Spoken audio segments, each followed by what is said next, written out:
Hey, good morning, folks. Mr. Zen1010 coming to you from South Florida.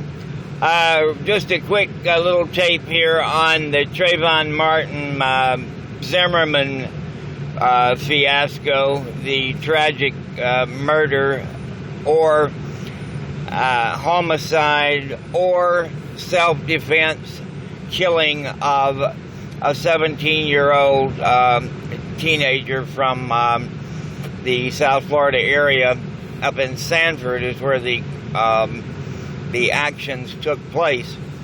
First, let me say that it is a complete tragedy that any child gets shot for walking through a neighborhood in the evening. And the second thing is that it being tragic, the lives of two people as well as families have once again in this country been destroyed because of some kind of violence, some kind of hatred, some kind of racism, if you will.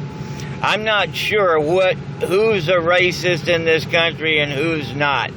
I keep hearing everyone say that racism is still alive in America.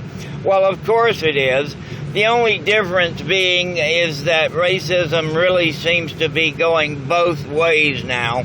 I think we've got the blacks are racist against the whites are racist against the blacks are racist against the Spaniards are racist against the blacks and the whites, and the Russians are racist against the Bulgarians, and the Colombians are racist against the Cubans, and the Cubans are racist against whoever. I think it's just human nature to be racist against somebody.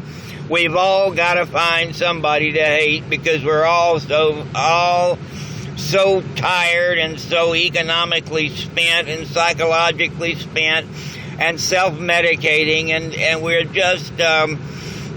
we've had it, everybody has had it. They're tired, the top of the animal kingdom, mankind has evolved into a nervous wreck. We have got lots of technology that should be helping us to live more productive, more efficient, and therefore more relaxing type lives.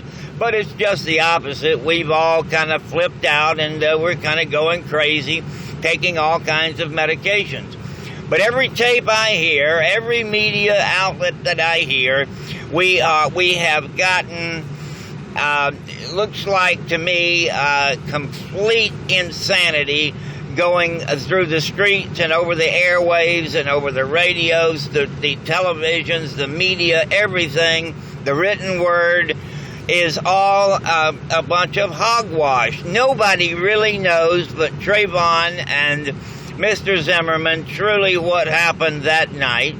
And that's number one. And number two, there are some other people that saw something, and some of them don't really know what they saw, but they did see something.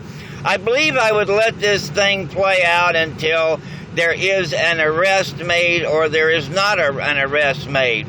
As far as having a lynch mob and having conspiracy to commit murder, I mean, who are we to, under any circumstances, to decide that we are going to murder anyone for any reason? If George Zimmerman is guilty, he will be arrested. If he's not guilty, perhaps he will, he still might be arrested. We just don't know. Our justice system in this country is a pretty good justice system. And yeah, some people get away with murder and some people don't. And that's the way it's going to be from now on. But folks, stop telling, we're going to put $1 million on a man's head, and we don't really and truly know the answers about the actions that took place. And there's some mighty strong feelings out there about this. There's no doubt about it. But folks, I wouldn't be talking about putting millions of dollars to commit murder on an individual. Give them their day in court. And I know what you're going to say, that oh, it's just a bunch of hogwash, he should have already been arrested. Well, I can tell you, folks, if it were you and it's your time in court, you're going to want everything you can get in the way of a defense, and you deserve it. And George Zimmerman deserves it. Unfortunately, Trayvon did not deserve what he got. As far as I know, I do not know the true facts on this. I know there are people who will say that I'm a complete idiot for thinking this, but I don't think either way. I do not know what happened. And I can guarantee you, I don't hate black people. I don't hate Spanish people. I don't hate too many people. I do hate people that personally do things to me that are just almost unforgivable, but I like to think that I can forgive most anything that anyone does. But there are some things, some crimes against children and things that I cannot take. Anyway, Mr. Zen 1010, I just had to say that. I know it doesn't mean anything any more than anyone else has said, but hey, folks, stop this stuff about putting millions of dollars on people's heads. You better think about what you're doing and hope that you don't get in a similar situation where there are a whole group of people that the public opinion, the court of public opinion, can really put your tail in jail. Zen 1010, South Florida, signing off and clear. We'll see you guys on the flip-flop.